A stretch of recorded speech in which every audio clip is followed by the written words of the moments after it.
Bueno, buenas tardes a todas y a todos. Vamos a dar inicio a este encuentro organizado por la Federación de Psicólogos de la República Argentina y el Colegio Profesional de Psicólogas y Psicólogos de Mendoza, el cual tengo el honor de presidir. Y la idea de este encuentro nació el año pasado con la intención de realizar una actividad de alcance nacional presencial y poder recibirlas en nuestra casa, en nuestra provincia. Habíamos pensado para mediados de marzo, y bueno, por motivos que todos conocemos, de la pandemia mundial, fue suspendida, pero bueno, acá estamos. Y la idea estaba pensada para que para que nuestros colegas, nuestras colegas, tuvieran algunos recursos, mejores recursos, o mejor dicho, mejor administración de las herramientas que brinda o que están en el Código Civil, respecto a algunas problemáticas que se presentan en la práctica profesional. Muchas veces las problemáticas están sostenidas básicamente por la falta de conocimiento de las bases jurídicas de los cambios producidos en el nuevo Código Civil. Nuevo Código Civil, donde aparecen el concepto de autonomía progresiva.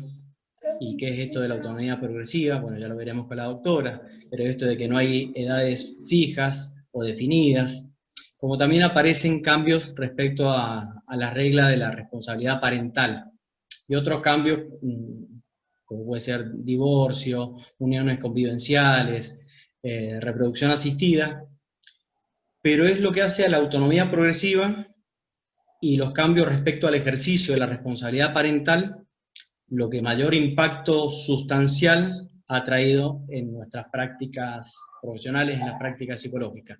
Por eso el presente encuentro, denominado Autonomía Progresiva en Niños, Niñas y Adolescentes y su vinculación con la práctica psicológica. Contamos con la presencia de la doctora Aida Kemmelmacher de Carlucci, ex ministra de la Suprema Corte de Justicia de Mendoza, y un currículum amplísimo que tengo acá, que si paso a leerlo creo que se nos va la tarde, y confío que todas y todas conocemos de la alta trayectoria de la doctora. Le paso a dar la palabra al presidente de la Federación de Psicólogos de la República Argentina, Beto Muñoz, y después entramos de lleno en la ponencia principal.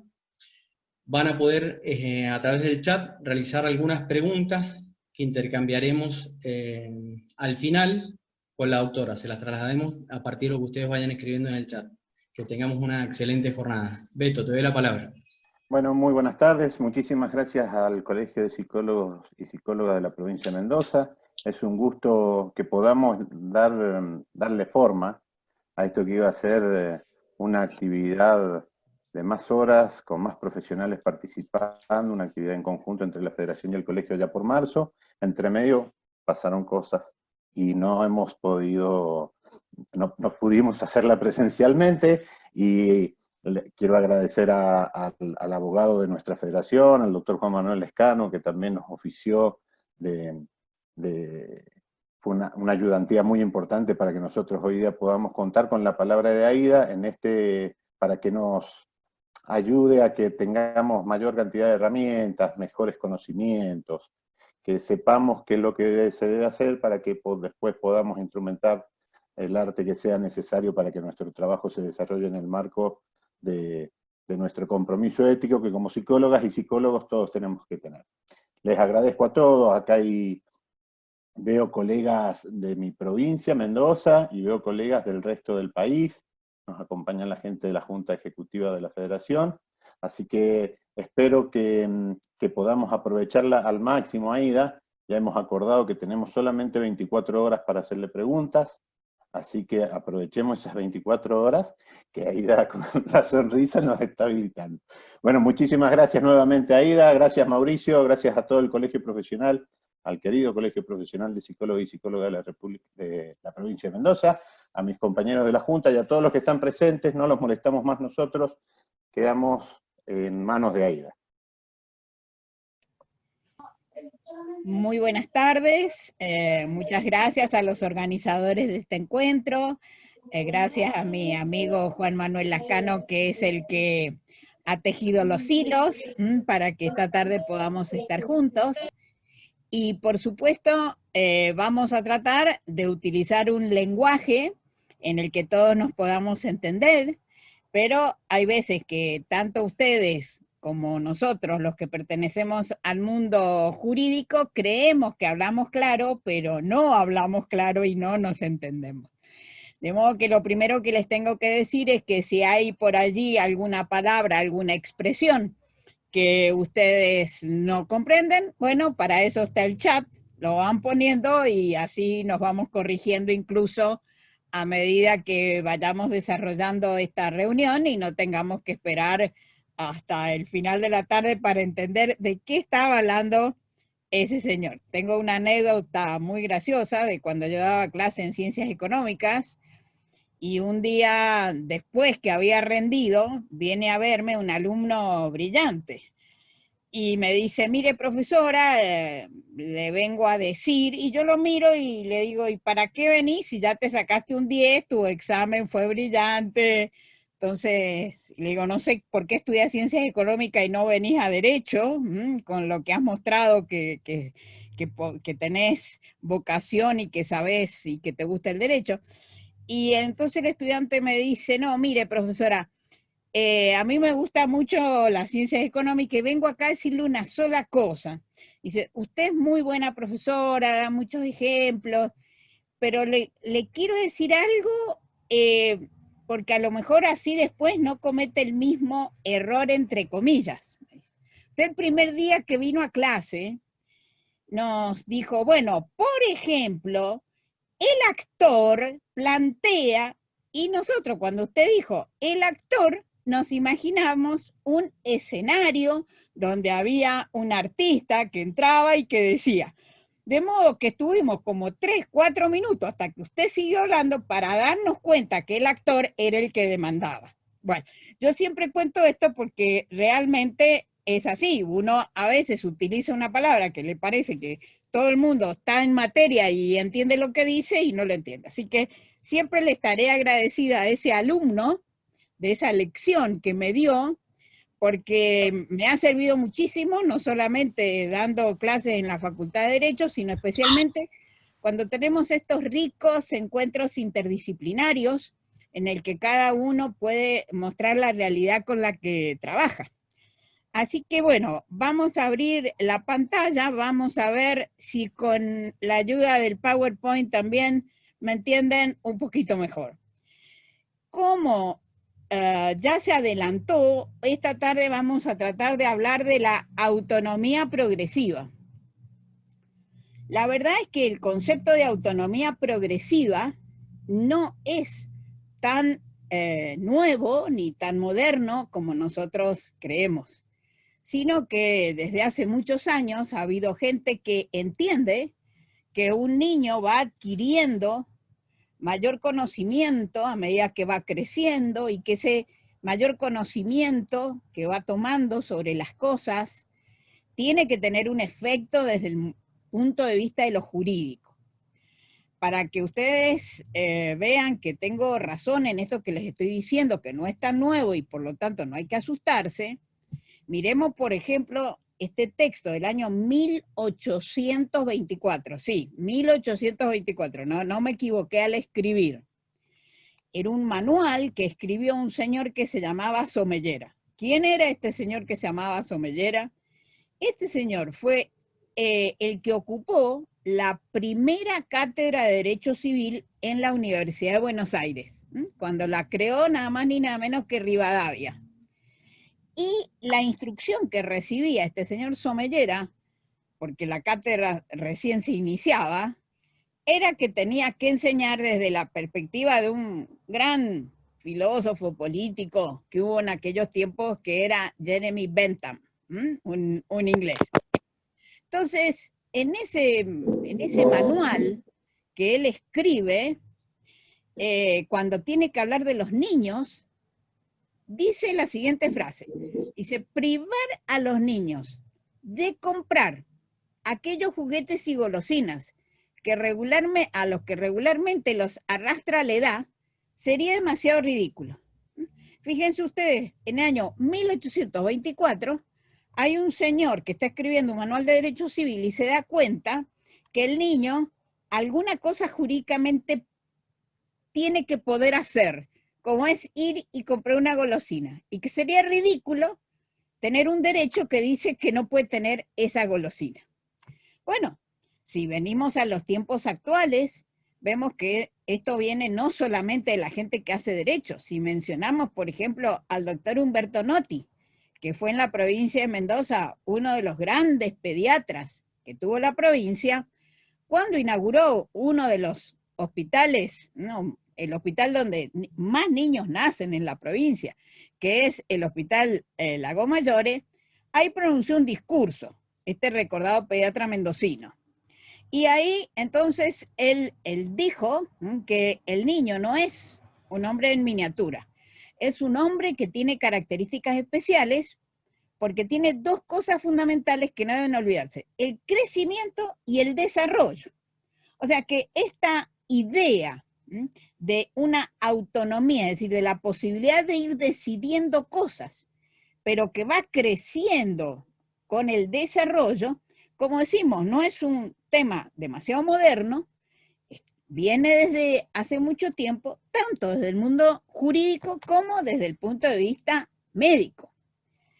Por eso, hoy, algunos autores sostienen que si seguimos manejando criterios antiguos, abstractos, duros, como es solamente el concepto de la edad, un número, 6 años, 7 años, 8 años, dicen que esta forma en la que tratamos a las personas menores de edad como seres incapacitados para cualquier tarea, acuérdense, en el código de Vélez-Sarsfield, siguiendo lo que era el criterio de su época, no hay que criticarlo a Vélez, era lo que estaba en los códigos de su época.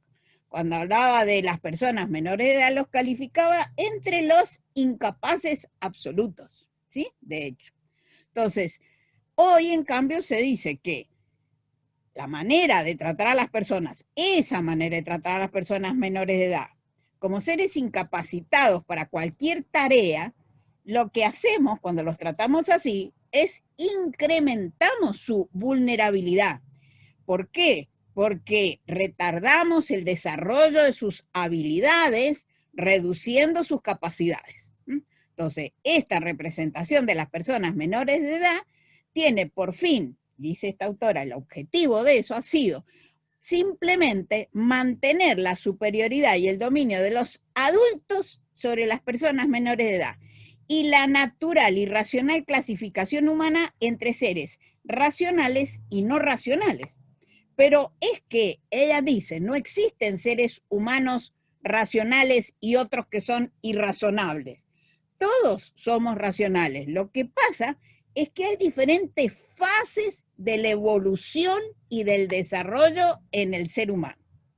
Por supuesto que la audiencia que hoy tengo no necesita que yo le dé mayores explicaciones de esto que yo estoy diciendo. Yo me tengo que detener mucho en esto cuando hablo con gente que viene del ámbito jurídico, a la que le resulta más difícil entender esto de las etapas y los del desarrollo, porque estamos acostumbrados a manejarnos con criterios binarios, de a dos, capaz, incapaz, hombre, mujer, cosa, sujeto, o sea, todo es binario para el que estudia derecho. Pero ustedes que conocen la realidad, saben que las cosas no son así de binarias, sino que se encuentran con mayor y menor desarrollo, etc. Y ni qué hablar en un mundo como el de hoy, una sociedad totalmente compleja. Fíjense ustedes, este niño que están viendo en pantalla, que tiene un celular, ¿no es cierto? Hoy, si un niño de esa edad ve esa foto, es capaz de tirarnos el celular por la cabeza, porque sabe que hoy los celulares son mucho más modernos, tienen otro tipo de funciones, etcétera, etcétera. De manera que el mundo tecnológico en el que estamos viviendo es el mundo precisamente de estos niños que no utilizan la tecnología, sino que viven en la tecnología. Por lo tanto, este concepto de capacidad progresiva o autonomía progresiva nos requiere una mirada interdisciplinaria de la infancia. La gente de derecho no la entiende si no habla con ustedes, con los psicólogos, con los antropólogos, con los médicos, etcétera, etcétera. Para poder reflexionar todos juntos sobre los derechos que tiene esta población tan importante que no ha llegado todavía a los 18 años, pero en la cual tenemos muchísimas cualidades que hay que empezar a desarrollar. Entonces, ¿qué es el concepto jurídico de autonomía? ¿Qué es la autonomía desde el punto de vista jurídico?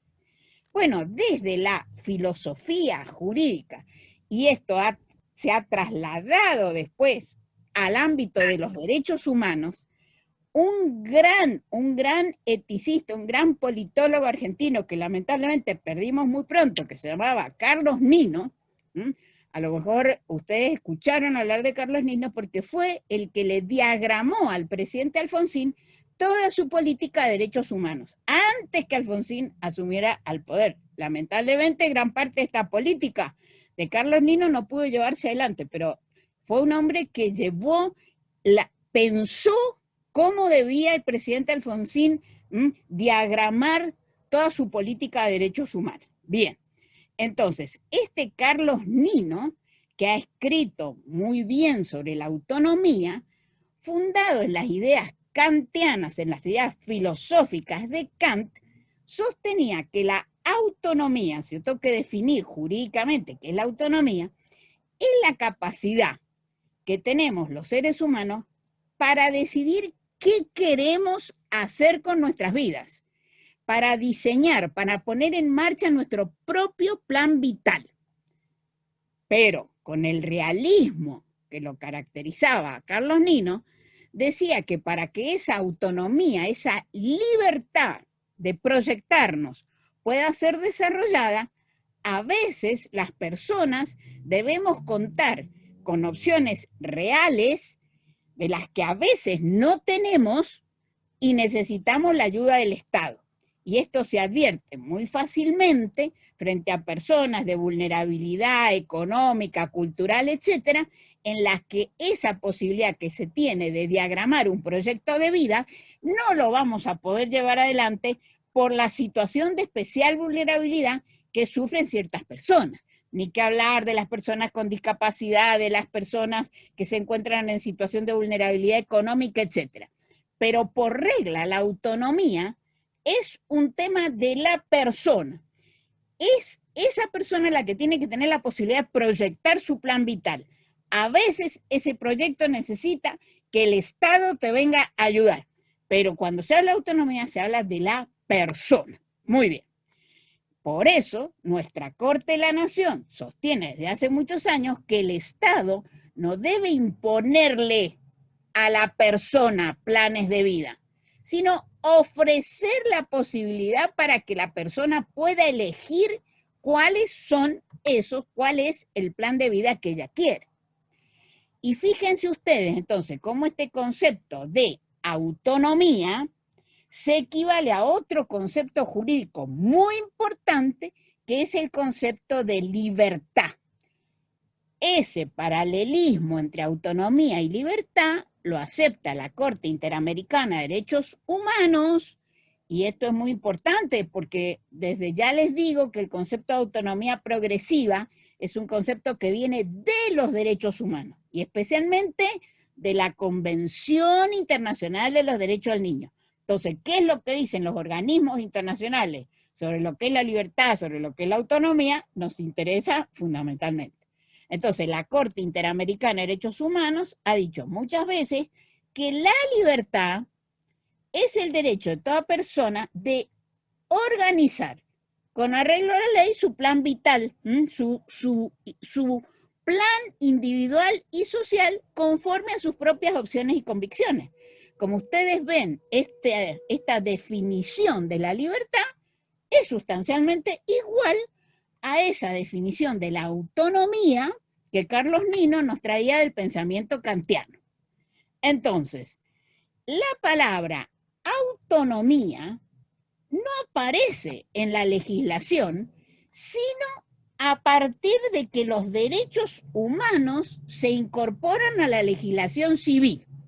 Por ejemplo, el Código Civil de Vélez no tenía esta palabra, pero insisto, no estoy hablando mal de Vélez. Lo que pasa es que en su época, en el siglo XIX, estos conceptos no existían.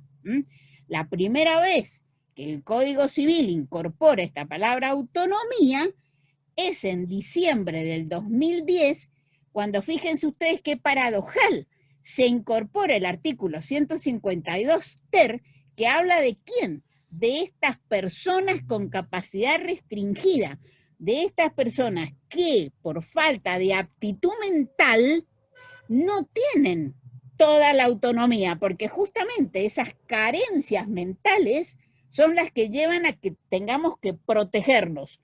Pero, dice el 152 ter, decía, y ahora lo dice expresamente el artículo 32 del Código Civil y Comercial, que copió aquella fórmula que se había incorporado en el año 2010, que él o los apoyos, o sea, las personas que el juez designa para estas personas con capacidad restringida, ¿qué es lo que tienen que hacer? ¿Cuál es su principal función? Promover la autonomía y favorecer las decisiones que respondan a esta persona, a las preferencias de esta persona protegida, ¿sí? O sea, dense cuenta, fíjense qué paradojal, para las personas que en principio las consideraríamos carentes de autonomía porque por su problema mental no pueden proyectar su propio plan de vida, ¿cuál es la obligación principal que tiene el apoyo, el sostén, la persona que el juez designó?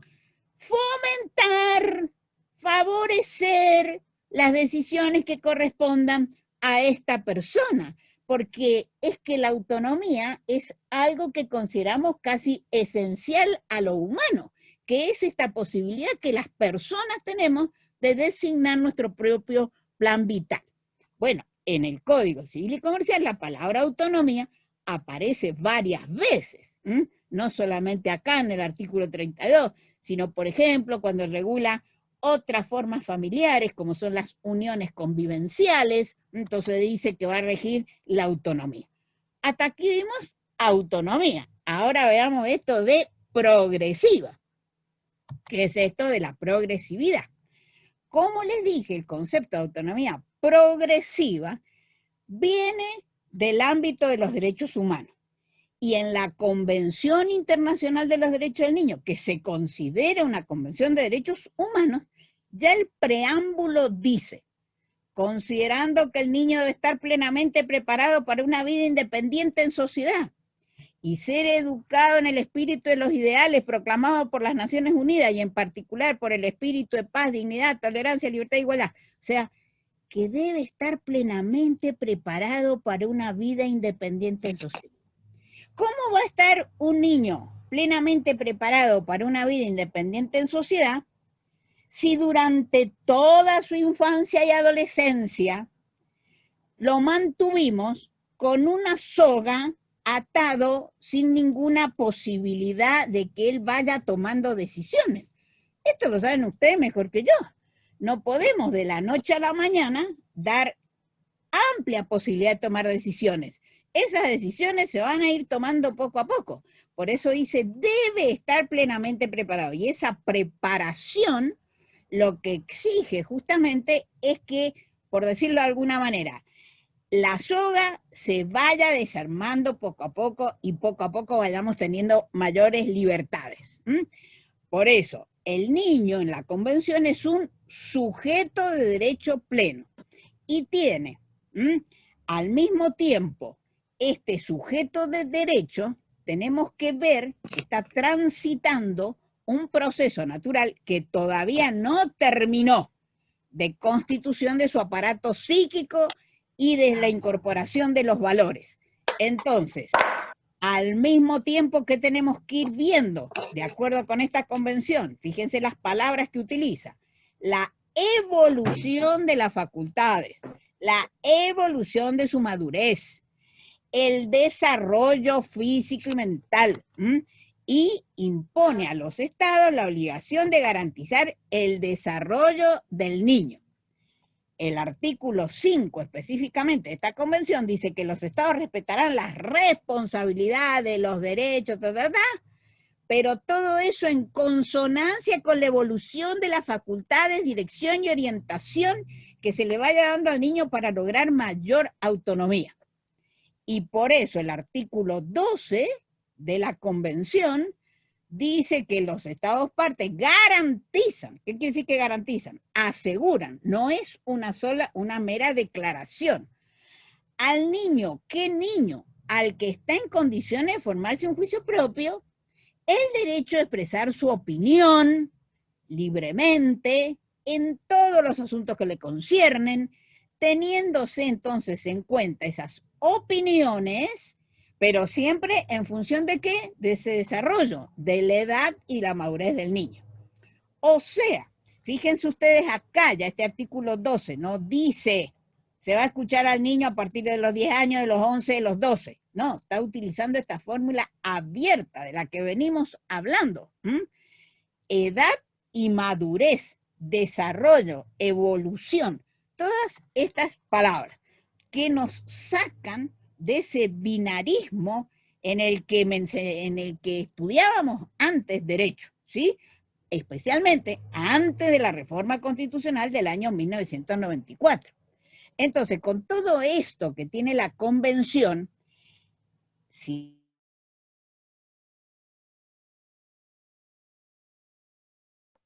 Se muteó, Aida, perdóneme, se muteó. ¿Ahí? Ahí está bien. Gracias. Sí, correcto. Bueno, no sé qué habrá pasado. Bueno, entonces, pero se escuchó todo lo demás, ¿no es cierto? ¿Que venía hablando? Muy bien. Entonces, decíamos, si el Código Civil y Comercial, en sus artículos 1 y 2, dicen que los casos que este código va a resolver tienen que tener en cuenta algo que nosotros llamamos el bloque de constitucionalidad. ¿Qué quiere decir el bloque de constitucional? Los tratados de derechos humanos que se incorporaron a la Constitución después de la reforma del año 1994. Esos tratados de derechos humanos comprenden, y lo voy a repetir otra vez, esta famosa Convención Internacional de los Derechos del Niño. Entonces, si nosotros no hubiésemos colocado dentro del Código Civil y Comercial esta noción de autonomía progresiva, habría sido una regulación de la ley contraria a los tratados que podría ser atacada de inconstitucional, porque no respeta un principio tan fundamental como este que contiene, decíamos recién, la propia Constitución nacional a través de la Convención. Como siempre lo ha dicho la Corte de la Nación, insisto, la Convención da por presupuesto que los niños gozan de los mismos derechos de todo lo que les corresponden como persona humana, y por el otro, en atención a lo antedicho, tiene como objetivo primordial proporcionar al niño una protección especial, porque como vamos a ver enseguida, todo niño se considera persona con vulnerabilidad, y si lo consideramos persona con vulnerabilidad necesitamos protección. Entonces aquí estamos viendo la necesidad del equilibrio entre dar esa autonomía progresiva y al mismo tiempo no olvidarnos de la protección que todo niño necesita. Por eso mis queridas amigas Cecilia Grossman y Marisa Herrera hace muchos años que dijeron que tan contrario al ansiado interés superior es restringir el ejercicio de ciertos derechos cuando un niño joven está en condiciones de ejercerlo, como dárselos cuando no lo están. Ejemplo, ¿cómo le voy a dejar a un niño de 4 años decidir cuál es el jardín de infantes al que él va a ir? Es una responsabilidad de los padres de ver a cuál es la educación, cuál es el colegio a donde va a ir ese niño. Y un niño de 3, 4 años no tiene el desarrollo suficiente para decidir cuál es la guardería o el jardín de infante al que él va a ir. Entonces, no hay que restringir los derechos cuando tienen edad y madurez suficiente, pero a su vez hay que protegerlos cuando no se ha llegado a esa edad y madurez.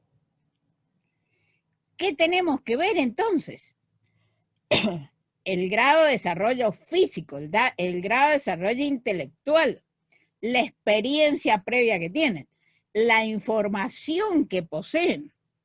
Dice la Corte Interamericana muchas veces, la capacidad de decisión de un niño de 3 años no es igual a la del adolescente de 16.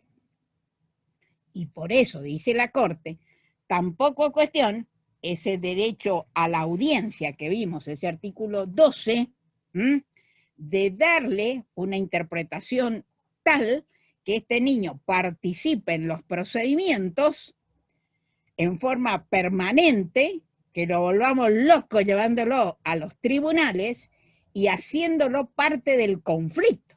Si el conflicto entre los padres, este niño no tiene por qué ser parte del conflicto, sino que lo que va a hacer es parte de la solución que nosotros le demos a ese conflicto. Entonces,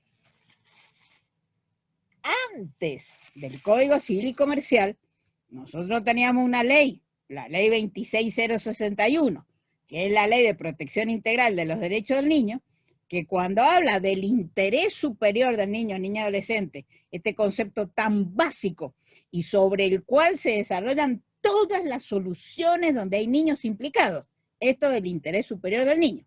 Entonces, ¿cuáles son las pautas para ver cuál es el interés superior del niño? Pues este artículo 3, en su inciso D, vuelve a hablar de la edad, el grado de madurez, su capacidad, su discernimiento y demás condiciones personales. Entonces, quizás nadie mejor que alguno de ustedes conoce a este chico de 10, 11, 12 años que viene a terapia hace 1 año, hace 2, por los problemas que tiene en la casa. Ustedes seguramente lo conocen mejor que ese juez que lo vio una vez y que se lo hemos llevado al tribunal. ¿Por qué? Porque conocen todas estas pautas de las que está hablando la ley. A lo mejor la maestra de la escuela puede dar una mejor opinión sobre todas estas pautas que a esta niña la conoce desde que va al preescolar y hoy está en 5º y 6º grado. Fíjense ustedes, no es una casualidad que los problemas que tienen nuestras niñas y adolescentes, especialmente de abuso sexual intrafamiliar, se detectan primero que nada en la escuela, porque es la maestra la que conoce mejor a esta niña a quien viene tratando desde hace mucho tiempo. Entonces, ¿qué pautas generales podemos dar de interpretación para esto de la autonomía progresiva? Pautas jurídicas para hacer, y espero ser entendida. Lo primero que tenemos que tener muy claro es que los niños tienen los mismos derechos que los adultos. ¿Sí? O sea, no por... Hay alguien que se ve que tiene un micrófono abierto, no importa. Entonces, no por ser niños no tenemos derechos, al contrario. Perdón, Aida, un minutito. Por favor, hay una persona que tiene... Ahí está. Voy a aprovechar esta pausa. ¿Me van entendiendo? ¿Me van siguiendo lo que voy diciendo? Sí, se entiende ahí. Bueno, muy bien. Entonces, los niños tienen los mismos derechos que tienen los adultos. No por ser niño tengo menos derechos que los adultos. ¿Tengo derecho a ser propietario? Sí, claro que tengo derecho a ser propietario. Aunque sea un niño de 5 o 6 años, murió el padre, murió la madre, se abre la herencia y se le va a transmitir la propiedad a ese chico. Una cosa es si va a poder ejercer ese derecho, eso es otro cantar, pero que va a ser propietario, va a ser propietario. Entonces, los niños tienen todos los derechos que tienen los adultos, los tienen los niños. Y además de esos derechos que tienen los adultos, tienen el Estado, la familia, la sociedad, tiene obligaciones específicas respecto de ellos por ser personas menores de edad. La Corte Interamericana de Derechos Humanos, como segunda regla, nos dice que el Estado tiene que prestar especial atención a todas las necesidades y los derechos de los niños en consideración a su condición particular de vulnerabilidad. O sea, todo niño, por ser niño, está en una condición particular de vulnerabilidad.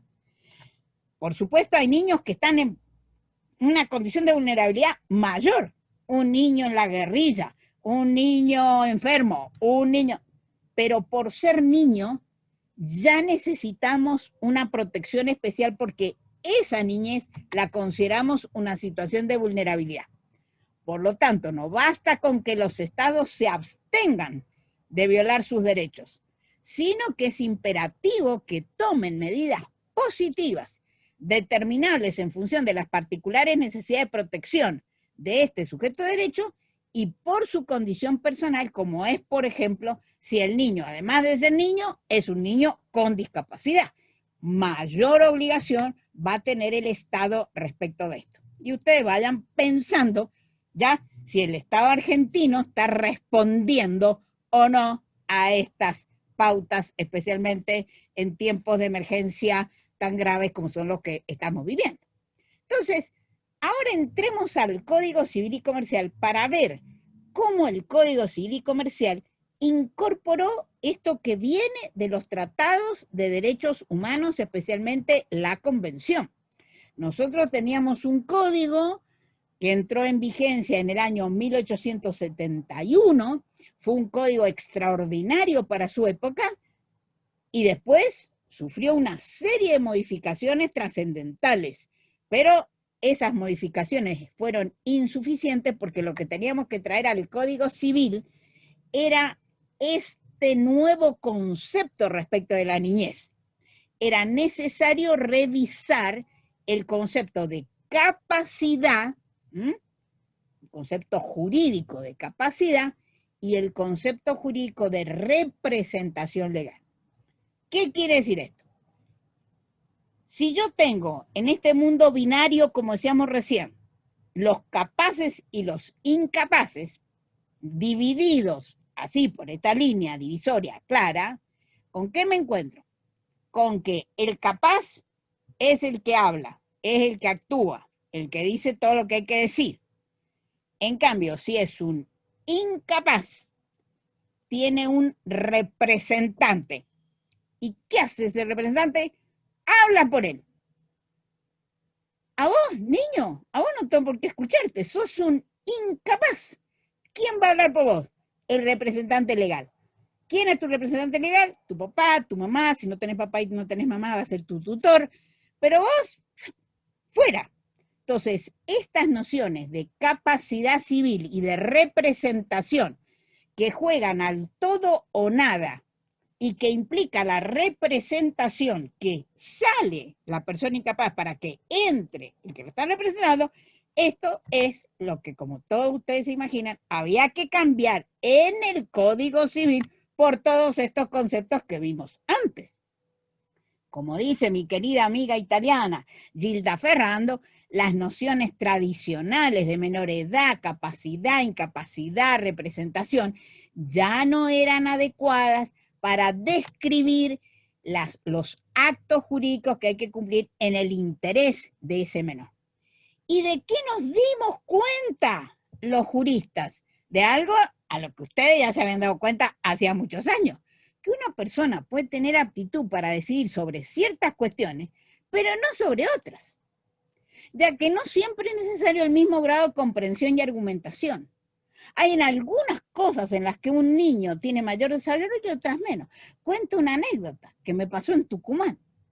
Un día fui a Tucumán a dar una clase. Terminé la clase, tenía que ir al aeropuerto y la universidad me pone un taxi que me lleva al aeropuerto. El taxista me dice, usted profesora estuvo hablando de que de la familia. Sí, le digo, del derecho familiar, de eso estuve hablando. ¿Usted me deja que mientras vamos al aeropuerto yo le cuente algo? Sí, señor, cuente. Entonces me dice, mire, cuando yo era chico, yo tenía 7 hermanos. Era uno, dice, de los mayores. No el mayor, pero uno de los mayores. Mi mamá siempre nos hablaba muy mal de mi papá, que la había dejado con todos nosotros. Yo, dice, junto con unos amigos ahí de los que vivían, limpiábamos los zapatos en la plaza de Tucumán. Acá, dice, donde está esa escultura que usted me dijo que le gusta. Sí, la de Lola Mora. Muy bien. Dice, veníamos y ilustrábamos los zapatos. Un día, con esos amigos ilustradores, dice, yo debo haber tenido 10, 11 años, me dice el señor.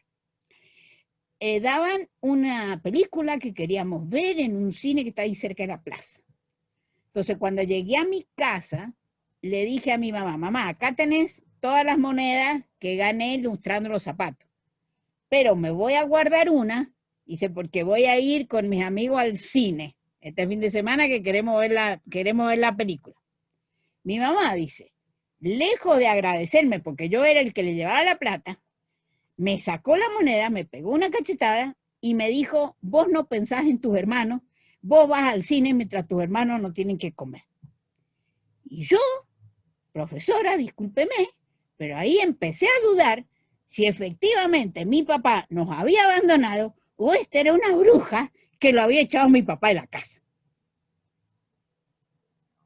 Y yo, cuando este señor me cuenta la historia, yo dije, pues claro, la vida a este chico de 8, 9, 10 años le había dado tantos golpes que había adquirido una madurez que obviamente no tienen nuestros niños que protegemos en la casa, que queremos, que cuidamos a los 8, 9, 10 años. Y eso se llama ¿cómo jurídicamente? Autonomía progresiva.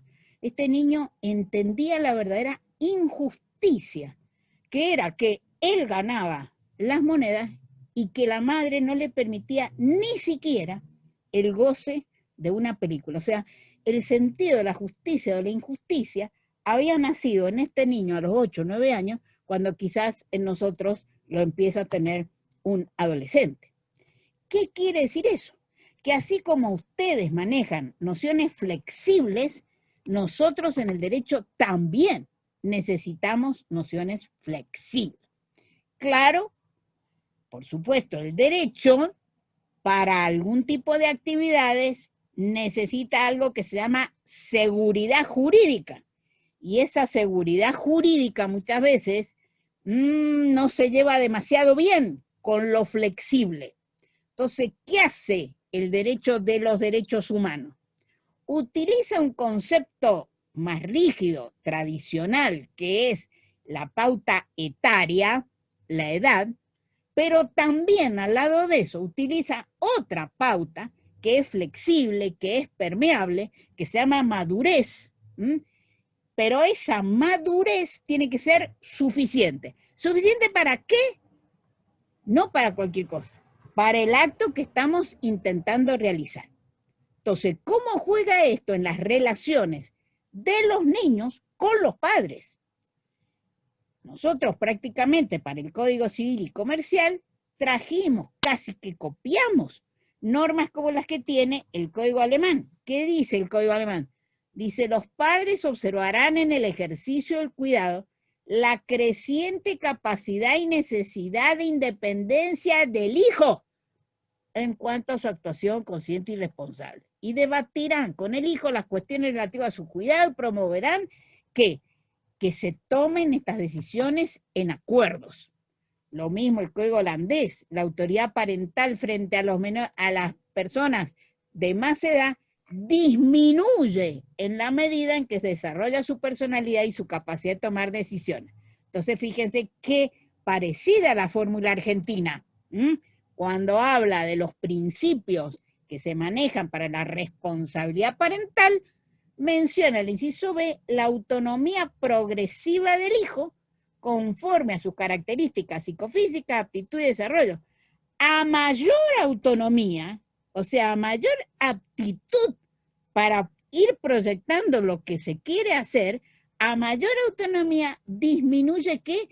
Esa representación que vimos antes de los progenitores. Eso de que a mí me sacan y el que habla es el padre.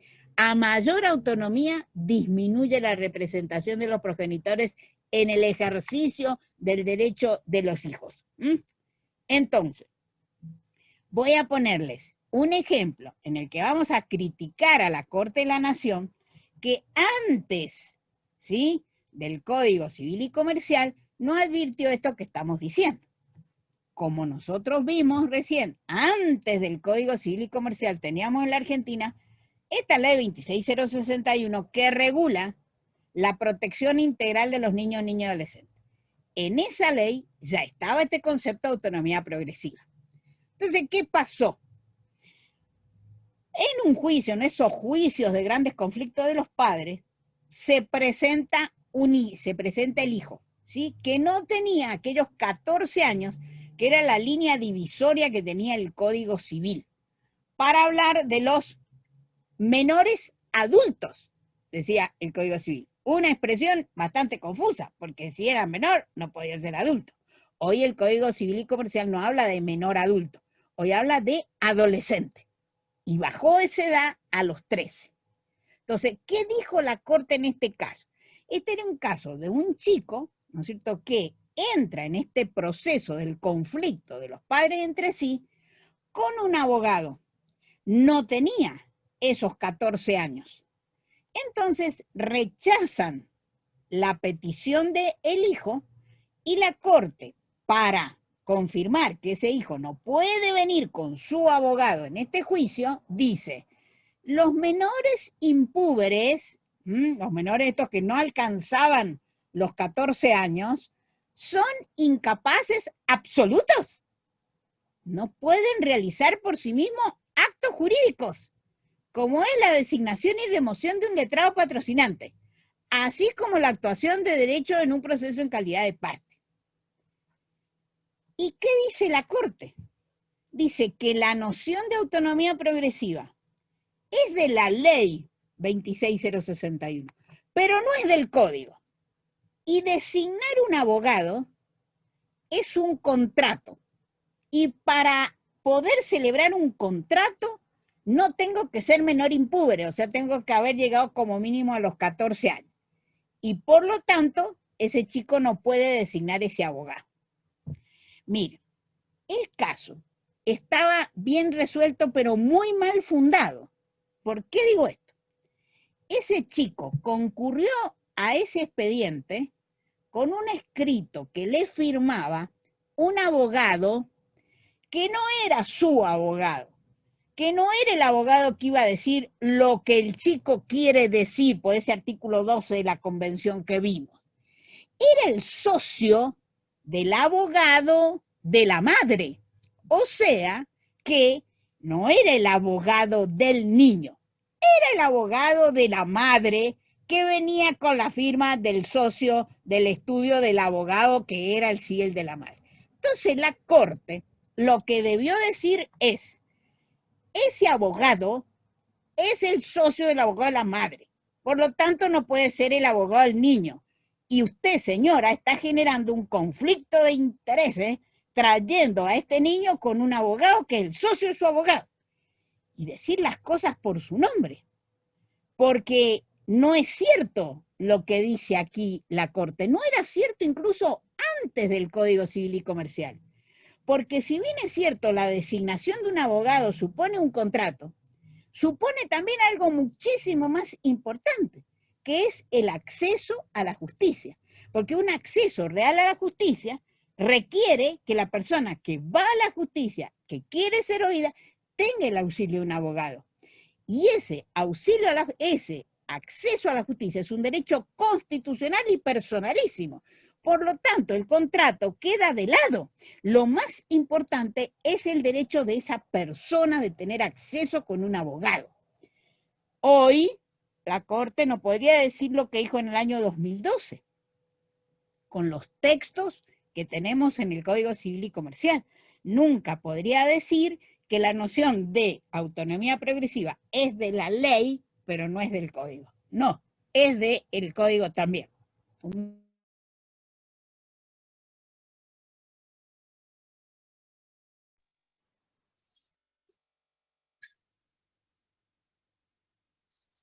Ahí da el micrófono. Sí, sí, ahí vamos. Perdón. Muy bien. Entonces, hoy, como decimos, esta noción de autonomía progresiva va unida a todos los actos.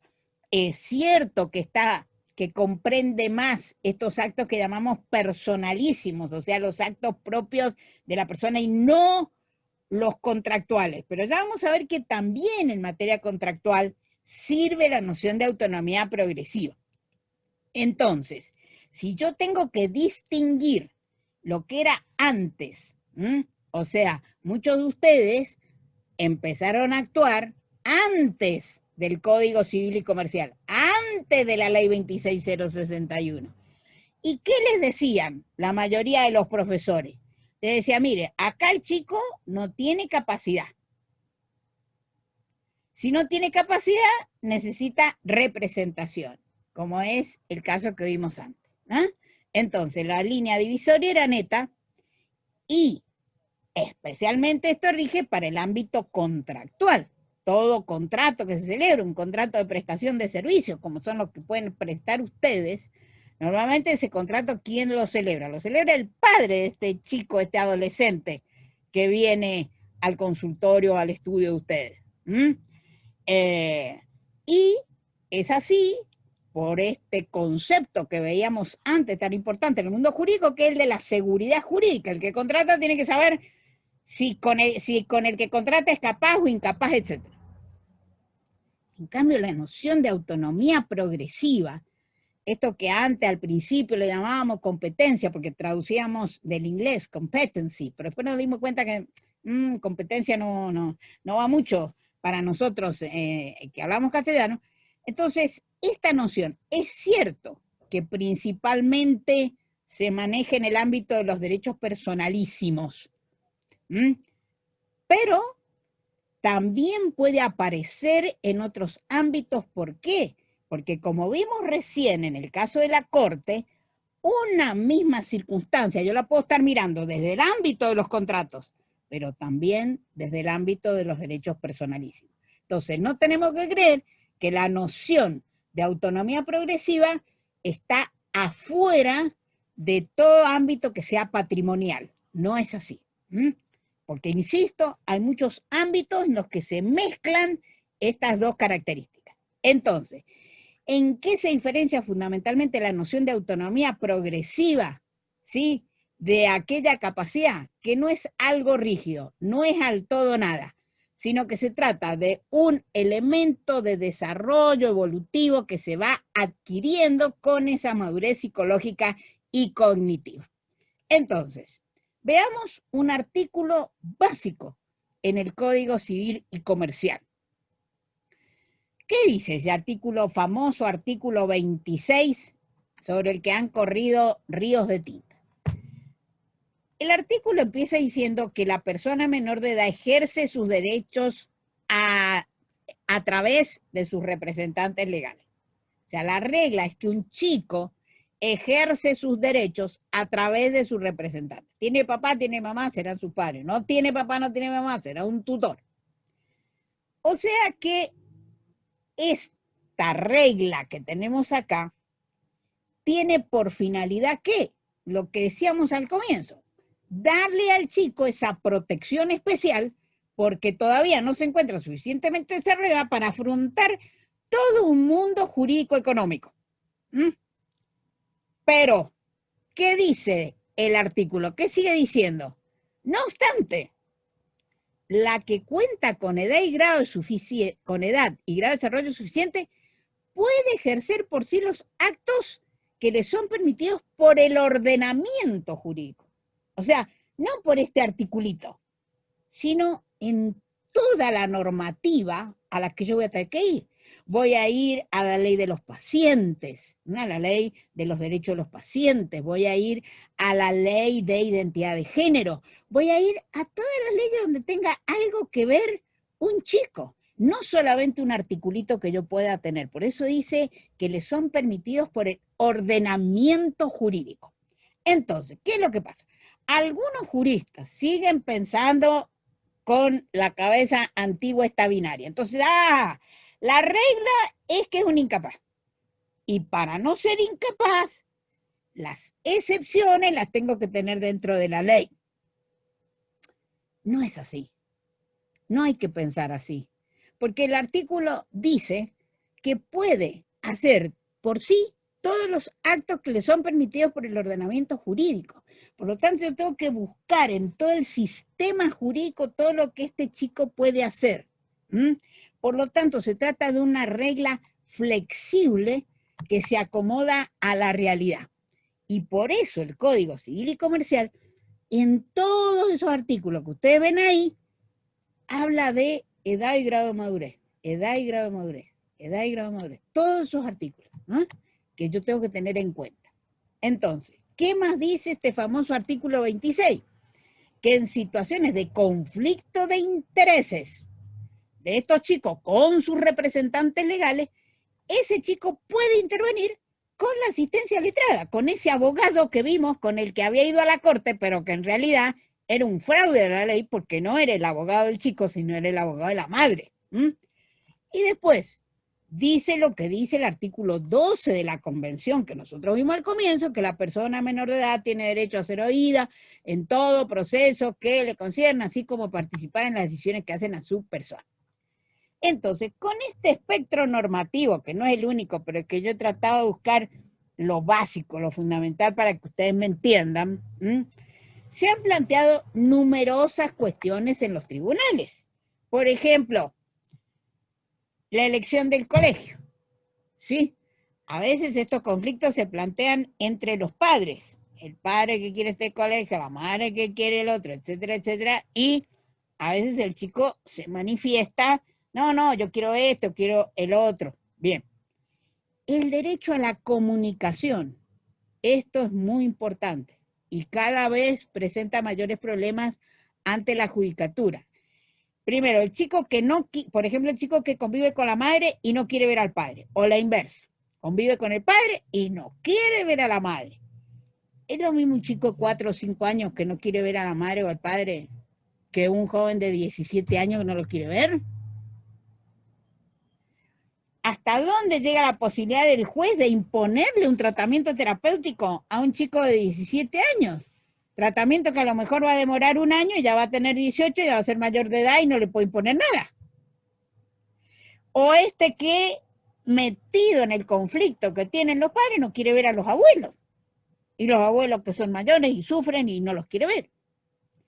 Para la adopción, el código establece que un chico a los 10 años, que va a ser adoptado recién a esa edad, tiene el derecho, por supuesto, a ser escuchado, como todos los otros chicos, pero también tiene derecho a oponerse a esa adopción. No quiere, a lo mejor no quiere esa familia que el Estado le eligió. Tenemos también casos de adolescentes que nos vienen a pedir que se cambie el nombre, el apellido. Por ejemplo, uno que tiene ya 16, 17 años, un caso que hubo en Córdoba muy interesante, el padre mata a la madre, la chica ya tenía 17 años, tenía que entrar a la universidad y se presenta al juez y le dice, señor juez, por favor, yo no quiero ir con el apellido de mi papá, hemos salido en todos los diarios, todo, yo quiero llamarme como se llamaba mi mamá. Y se suprimió el nombre, el apellido del padre. Ni que hablar de las autorizaciones para viajar al extranjero. Muchas veces son conflictos entre los padres, pero muchas veces es el chico el que quiere viajar y no logra que los padres le den esa autorización y concurre entonces al tribunal. La Convención de la Haya, que rige los supuestos de chicos que han sido sacados ilícitamente del lugar donde tenían su centro de vida, seguramente ustedes han tenido que lidiar con alguno de estos casos. el chico que vivía en España o en Italia, con su papá y su mamá, y la mamá un buen día se viene sin pedir autorización a nadie, lo trae para acá, después empieza a pasar el tiempo y el padre de allá desde España reclama a través de estas normas de derecho internacional, que es una convención de la Haya, y llega un momento que el chico no se quiere ir, ya tiene amigos acá, ya tiene más. Tenemos también casos interesantes de adolescentes que viven, por ejemplo, con una tía, la madre ha desaparecido o ha muerto, vive con una tía, el padre nunca le pasa alimentos, y viene y dice, esta adolescente le dice a la jueza, señora jueza, mire, acá mi papá está cobrando los subsidios que le corresponden, pero porque yo soy la hija. Así que le vengo a pedir que no los cobre mi papá, porque a mí mi papá ni me pasa alimentos ni nada. Así que dele la orden al organismo administrativo para que me lo paguen a mí. Tenemos casos que se ha hecho lugar a esa petición. Casos donde, y hoy es muy frecuente todo el problema que tenemos con las redes informáticas, los chicos que ponen su imagen ahí sin proyectarse en el futuro lo que puede pasar con esas imágenes colgadas con internet. Ni que hablar sobre los derechos sobre el propio cuerpo, que están previstos en este artículo 26, pero para el desarrollo de ese artículo necesitamos otra clase, para poder desarrollar en profundidad. Pero sí, es muy interesante el tema del secreto médico.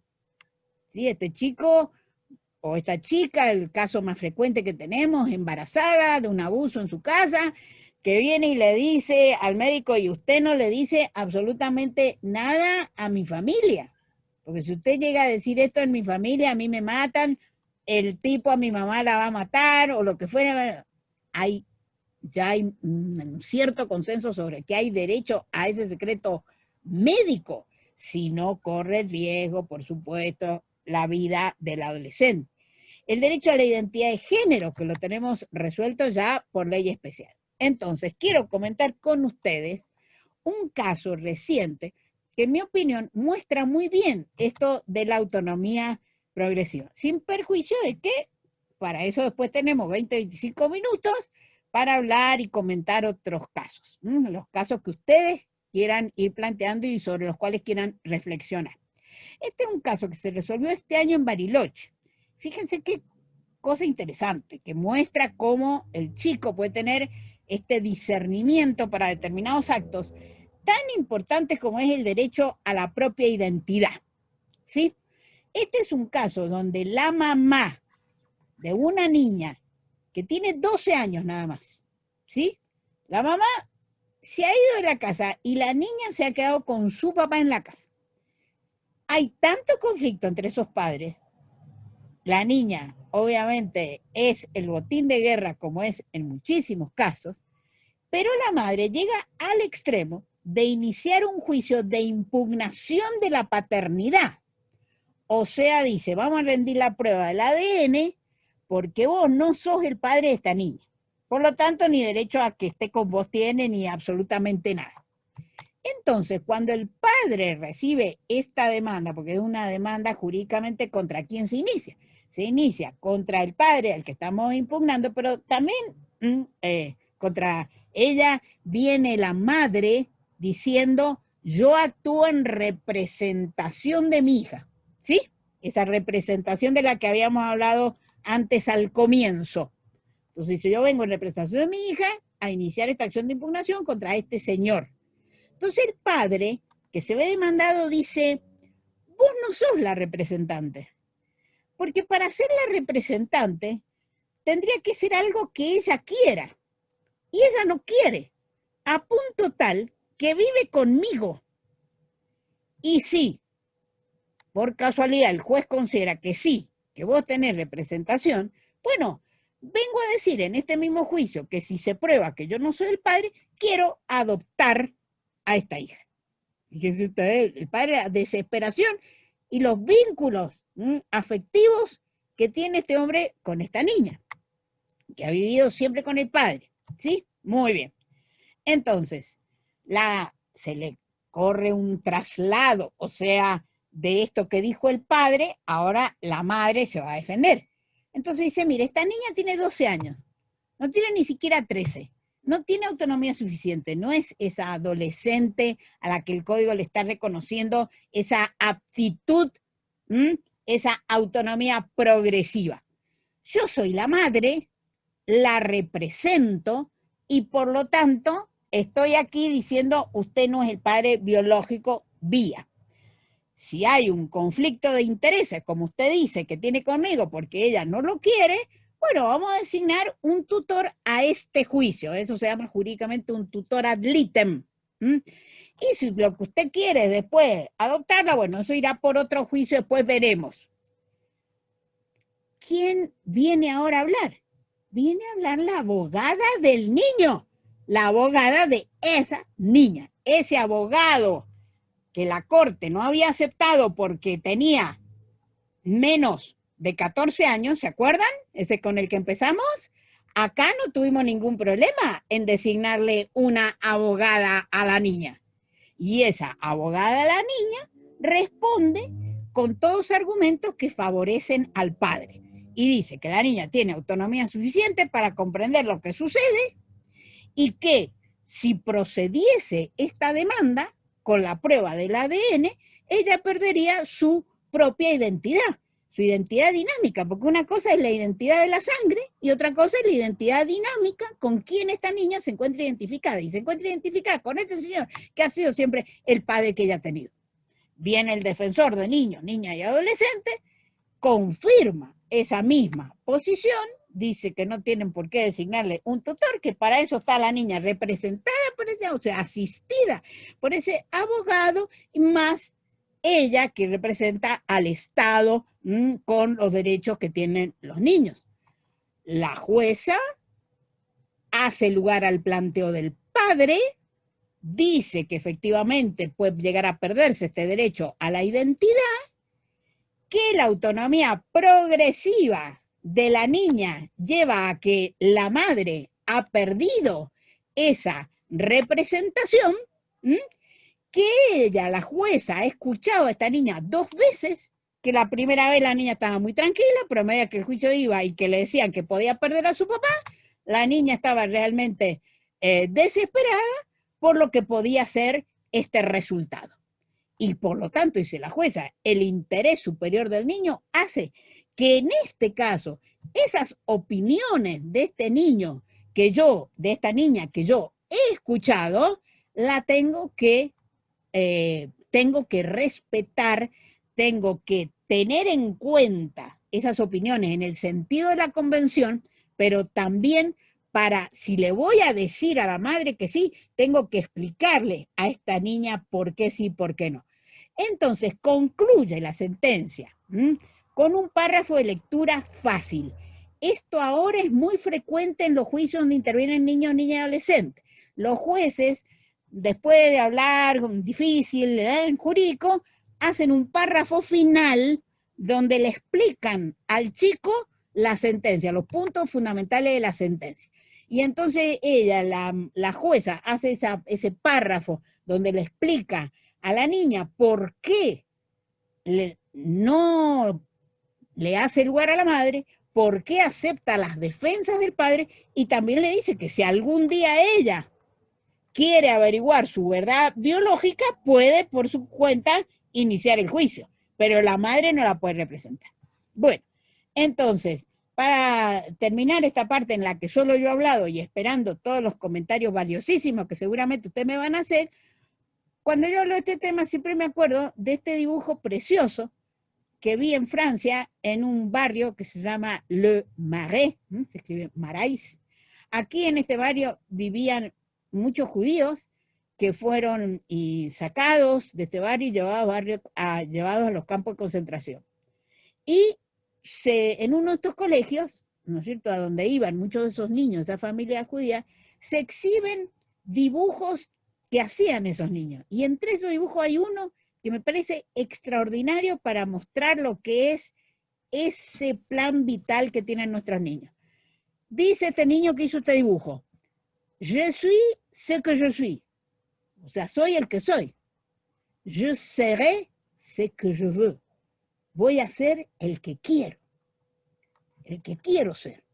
Entonces, hay que tener en cuenta que nuestros niños tienen esos proyectos de vida y que esos proyectos de vida nosotros tenemos que encaminar al niño en los valores de la convención, que son los valores de un mundo democrático, donde hay tolerancia, etcétera, etcétera, y que a su vez pueda desarrollarse cuando llega a la adultez y que tenemos que seguirlo protegiendo porque son personas que están precisamente en desarrollo. Bueno, yo cierro acá y ahora espero los comentarios de ustedes. Muchísimas gracias, Aida. Un placer, un lujo y muchos comentarios favorables en el chat y muchos aplausos en las pantallas. Durante el desarrollo algo apareció como que hay dos conceptos que colisionan, tutelaje y protección. Imagino que es en relación a un paradigma viejo y a uno nuevo. Eso por un lado. Y después, otra pregunta que apareció en el chat es ¿por qué la fórmula habla solo de progenitores?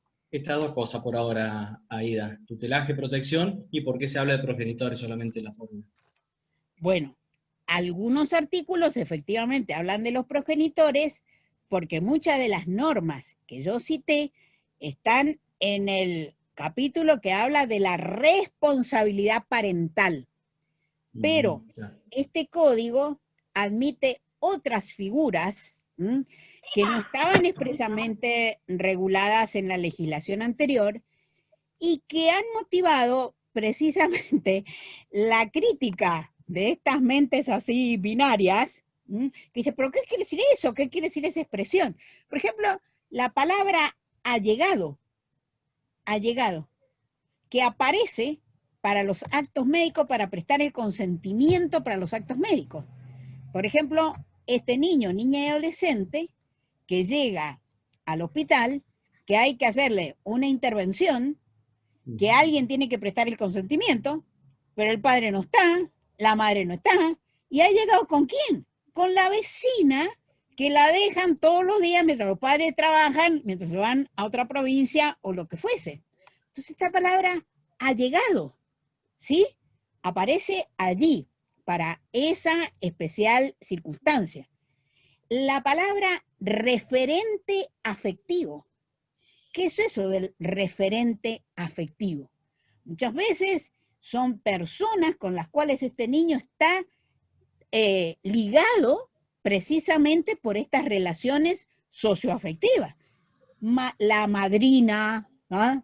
La especial, aunque no tiene ningún parentesco, esta madrina no tiene parentesco con el chico, pero no tiene parentesco civil, pero es esta persona que la asesora a donde este chico, esta chica va a pedir consejo, el consejo que no se anima a preguntarle al padre, a la madre, se lo pide a él.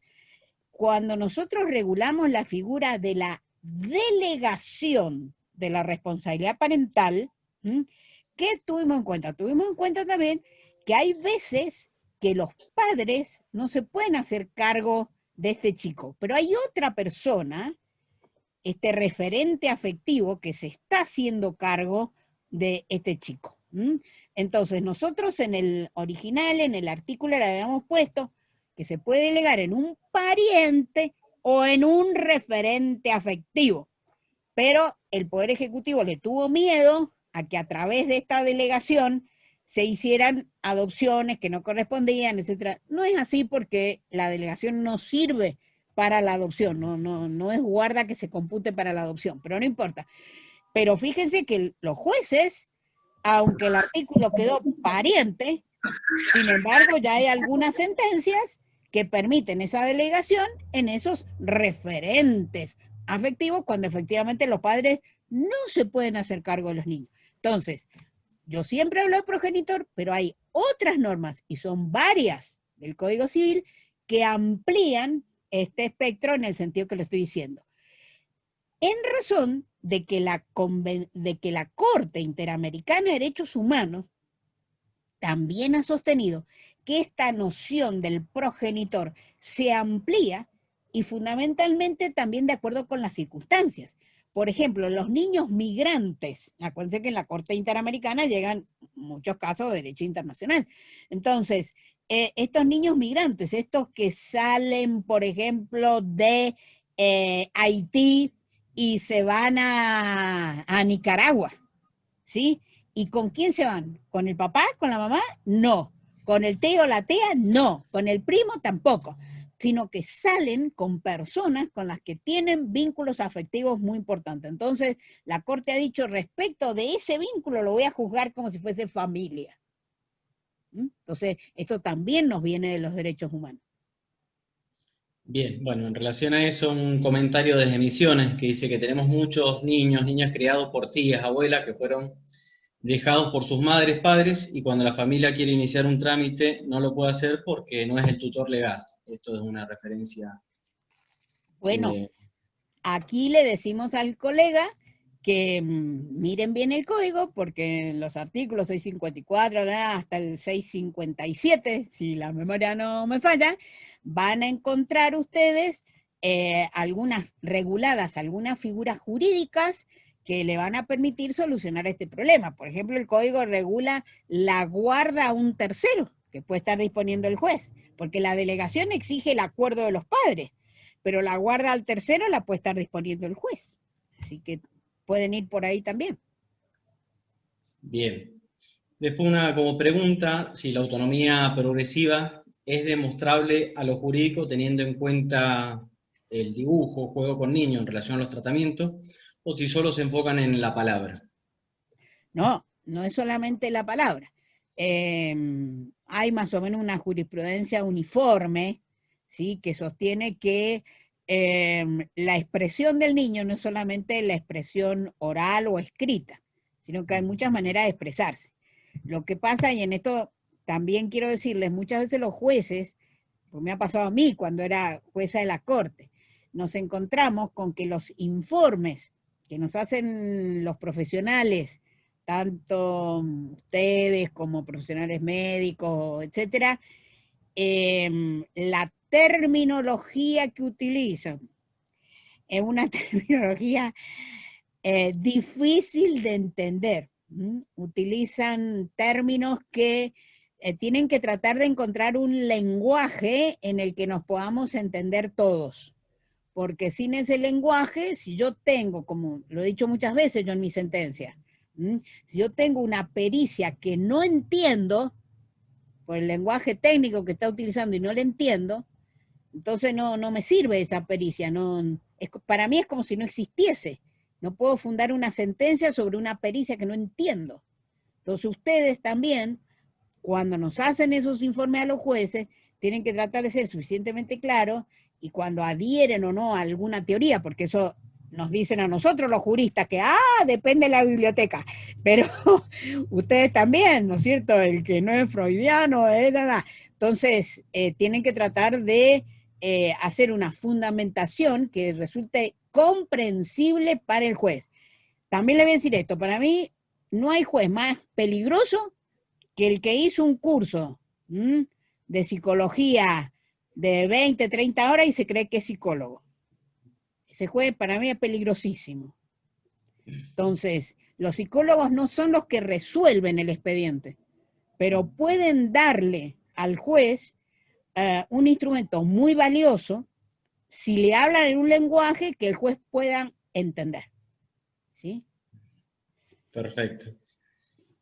A modo de reflexión, comentario, ¿por qué sigue tan instalado la palabra menor en la justicia provincial en Mendoza?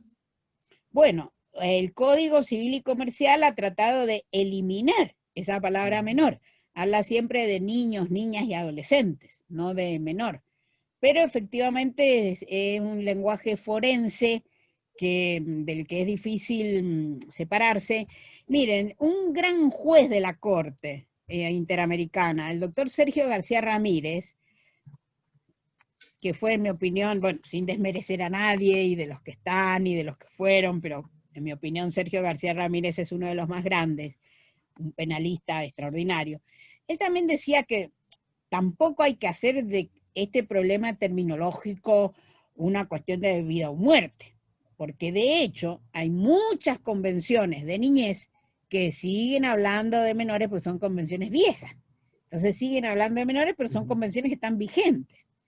Pero efectivamente la palabra menor tiene este contenido, sí, de lo que es menor. Y si es menor, tiene menos importancia. Entonces hay que tratar de írsela sacando de adentro, esta expresión. Y los primeros que tienen que sacársela son los abogados que litigan. Es muy importante que el abogado que litiga no la ponga. Es muy importante que los asesores de niños, niñas incapaces no pongan estas palabras.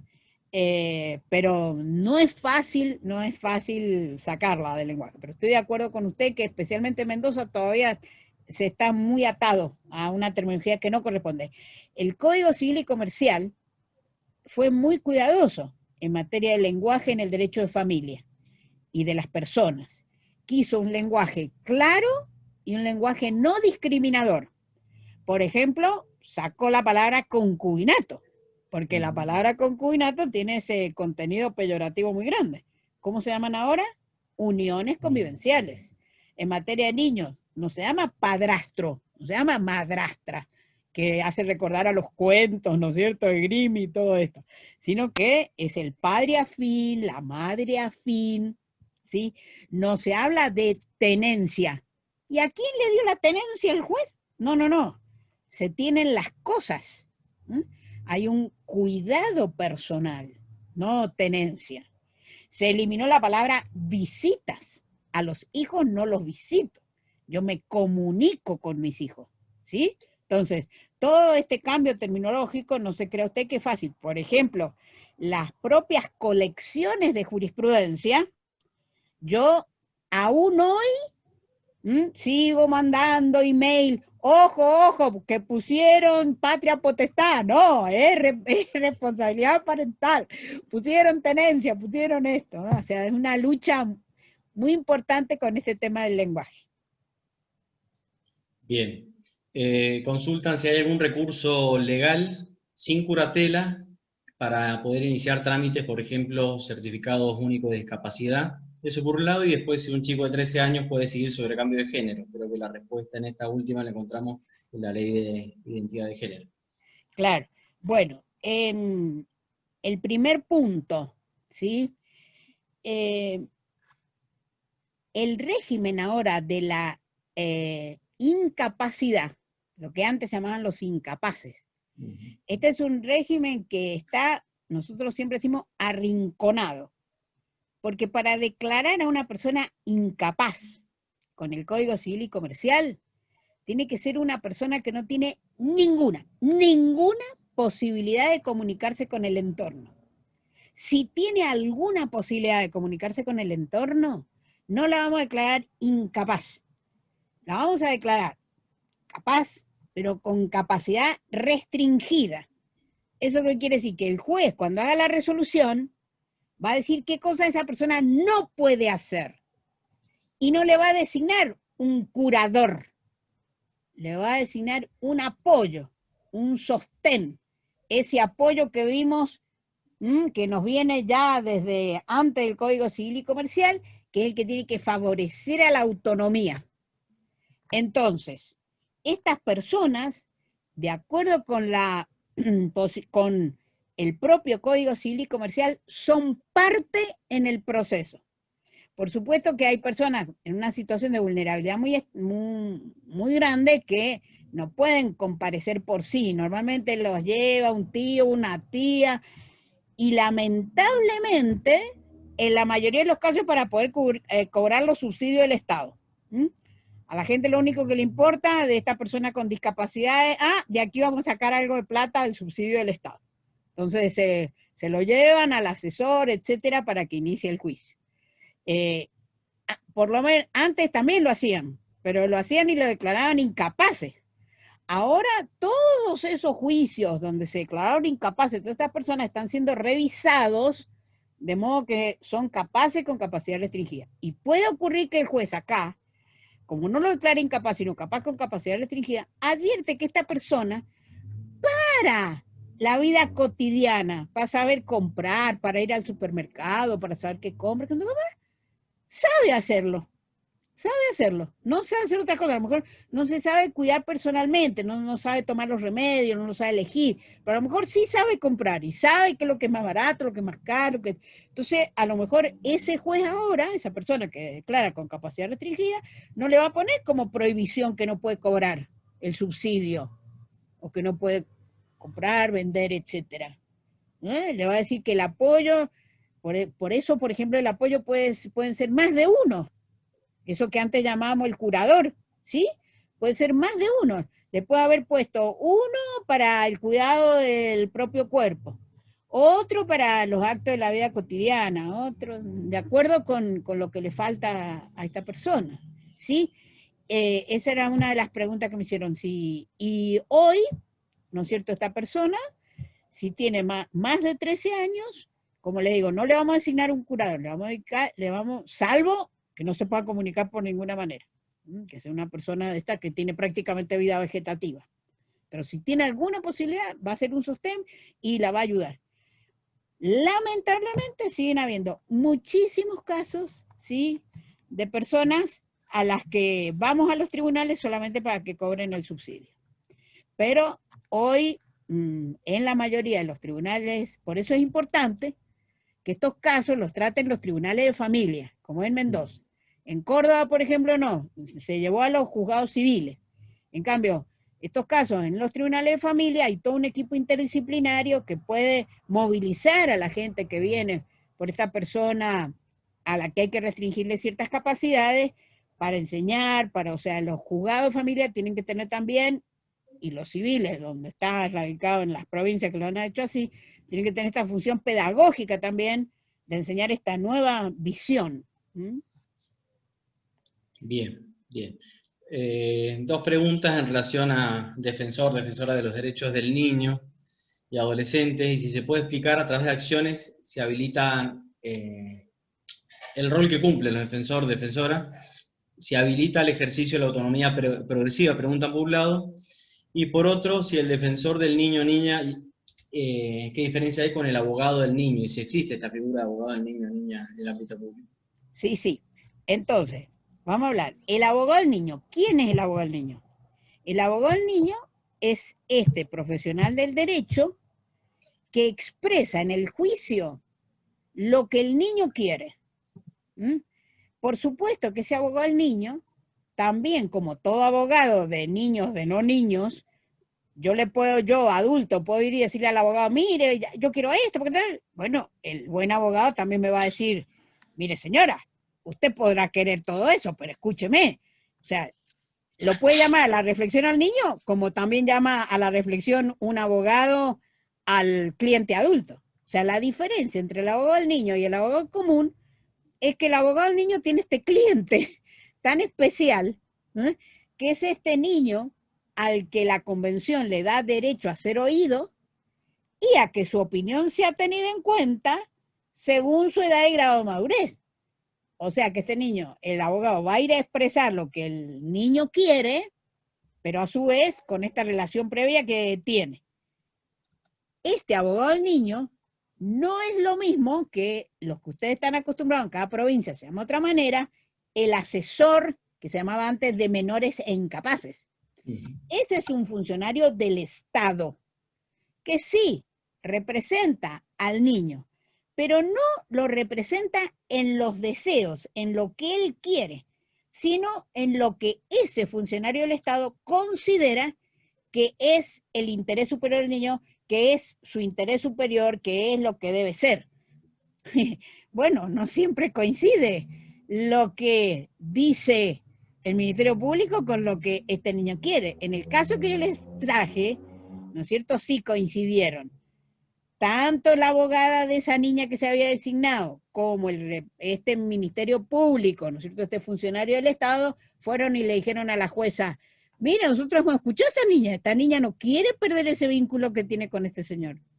Se va a sentir, bueno, como una niña que pierde su identidad, ahí pues, pero pudo haber sido, por ejemplo, un ministerio público, como hay en el país, lamentablemente para mí, muy influenciado por un concepto biologicista. Que dice, no, padre es el que tiene vínculos biológicos. Y la persona tiene que saber que ese no es su padre y que al que quieren no lo tiene que querer, porque en realidad el padre ya es una visión biologicista de la filiación. La filiación, por supuesto, tiene base biológica cuando se trata de filiación por naturaleza, ¿eh? Pero la filiación desde el punto de vista jurídico es más que la biología, es la socioafectividad. Y lo hemos visto en este caso que yo les puse, cómo desvincular jurídicamente a esta niña de quien no es su padre biológico podía significar el rompimiento de toda su identidad. A veces el niño tiene muy confundido esto. Yo les recomiendo a ustedes una película fantástica, una película mexicana que quizás ustedes vieron, que se llama No hay devoluciones. No hay devoluciones.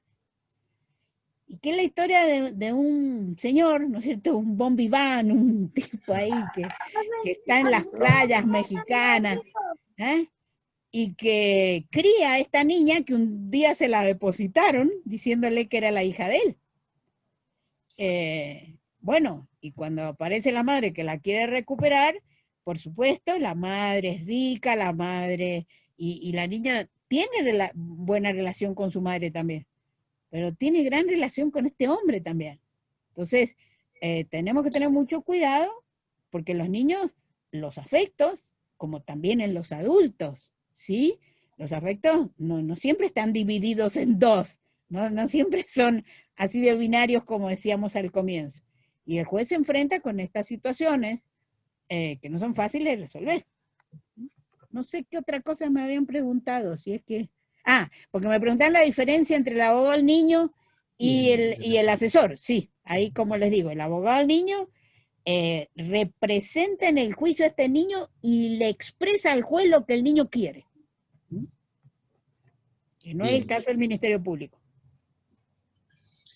Bien, lo siguiente es una reflexión que dice ¿Sí? que partiendo de la base que la ley debería garantizar ILES en menores de edad, me resulta, quien escribe, más que interesante y valioso todo lo desarrollado por la doctora a la autonomía progresiva, derecho sobre el propio cuerpo y la interrupción legal del embarazo.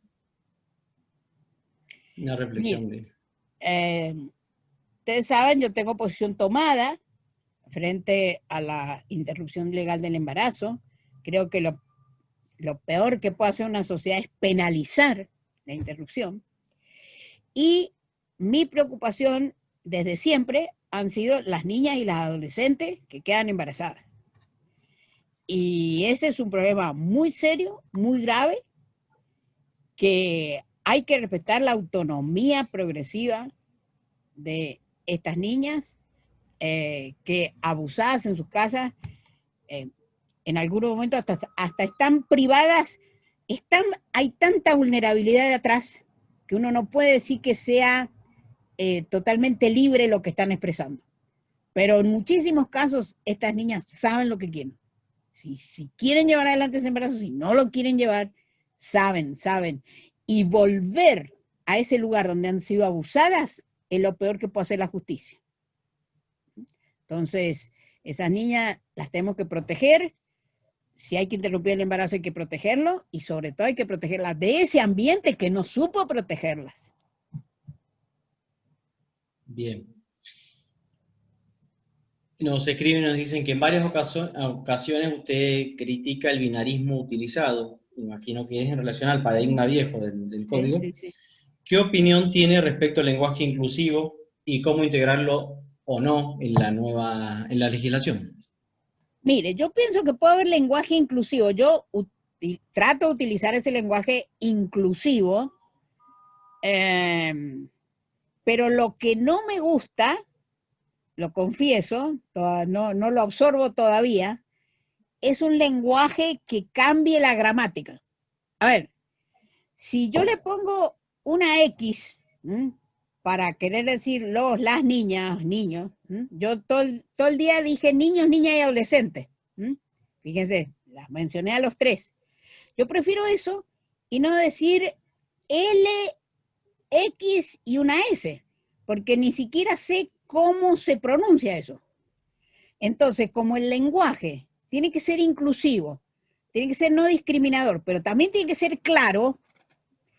Puede ser que esa modificación tan, digamos, tan frontal del lenguaje me lo haga menos claro. Entonces, si se produce eso, que ese cambio me hace menos claro el lenguaje, ahí es donde yo empiezo a poner frenos. No sé si está claro. A mí me gusta mucho el lenguaje inclusivo. Creo que, ¿por qué decir los derechos del hombre si se pueden decir los derechos del ser humano? ¿Sí? ¿Por qué utilizar niño si podemos decir la niñez? ¿Por qué? O sea, hay muchas cosas que nosotros debemos cambiar nuestro lenguaje. Ahora, de ahí a una modificación gramatical que lo hace menos claro, ahí es donde yo empiezo a tener mis reservas. Ni la arroba, ni la X, porque lo que me hacen es tener un lenguaje que no es claro. Bien. Bien, la consulta tiene que ver con la evaluación psicológica para determinar el grado de madurez suficiente para cada acto jurídico y si existen criterios y protocolos en psicología estandarizados para esa evaluación. Es una pregunta tanto para usted, doctora, como para profesionales del campo sí. Claro. Dice, no es lo mismo determinar funciones cognitivas para la capacidad progresiva en una supresión de apellido, rectificación del sexo. Exacto, no es lo mismo. Hay que ver, por eso yo les decía, edad y madurez suficiente. ¿Suficiente para qué? Para el acto que se pretende realizar. Entonces no podemos estar en las abstracciones. Y por eso es tan difícil para el juez, en el caso de las personas con capacidad restringida, hacer la sentencia. Porque en la sentencia tiene que ponerle lo que esta persona no puede hacer. En el caso del niño, no necesitamos esas declaraciones, porque no hay una sentencia que diga, este niño puede hacer esto, bla, bla, bla. No, sino que ante cada caso que se va presentando, si se ha conflictualizado, si el conflicto ha llegado a los tribunales, el juez va a decir sí o no, sobre la base, obviamente, de un dictamen y de la audiencia, que siempre el juez va a tener que tener siempre audiencia personal. Pero como decíamos al comienzo también, no es cuestión de tener al chico todo el tiempo en el tribunal, eso ustedes lo saben bien, eso victimiza muchísimo. Hay casos, por ejemplo, de sentencias del Tribunal Europeo de Derechos Humanos que transcriben actas donde los niños dicen, estamos hartos de ir a los tribunales, no queremos ver más a nadie, no queremos ver los psicólogos, no queremos ver a nadie. Entonces siempre ese equilibrio tan necesario cuando estamos con niños, niñas y adolescentes. Bien.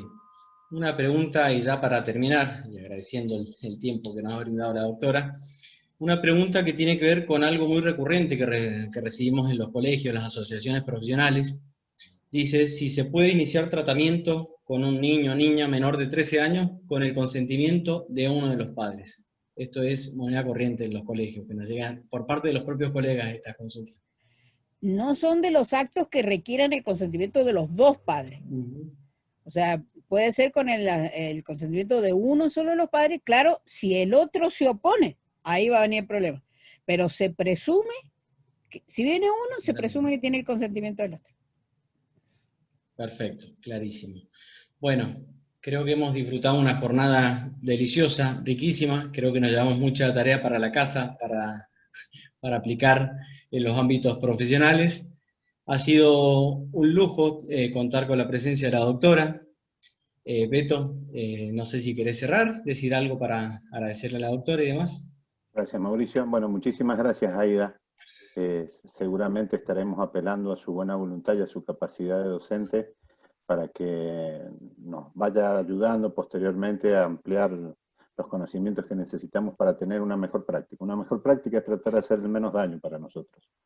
Y la verdad que lo que, como usted nos ha ayudado hoy, es verdaderamente muy importante. Así que apelaremos a usted y a su equipo de trabajo para seguir aprendiendo estos conceptos que verdaderamente van enriqueciendo. Yo les agradezco a todos los que han estado, a todas las que han estado, y les pido que también cotidianamente nos demos la posibilidad de poder discutir estas cosas con el resto de los colegas que no han estado hoy y que por ahí metemos la pata. Entonces, en la medida en que nosotros también seamos seamos constructores de buenas prácticas, va a tener mucho más importancia esta actividad que hemos realizado con AIDA. AIDA, de vuelta, muchísimas gracias por todo y esperamos poder contar contigo pronto. El aplauso de todos a través de las pantallas para vos. Muchísimas gracias y hasta luego. Muchas gracias a ustedes por la posibilidad de esta comunicación y que tengan un lindo fin de semana. Y las que son mamá, un lindo Día de la Madre. Adiós. Gracias a todos, hasta luego.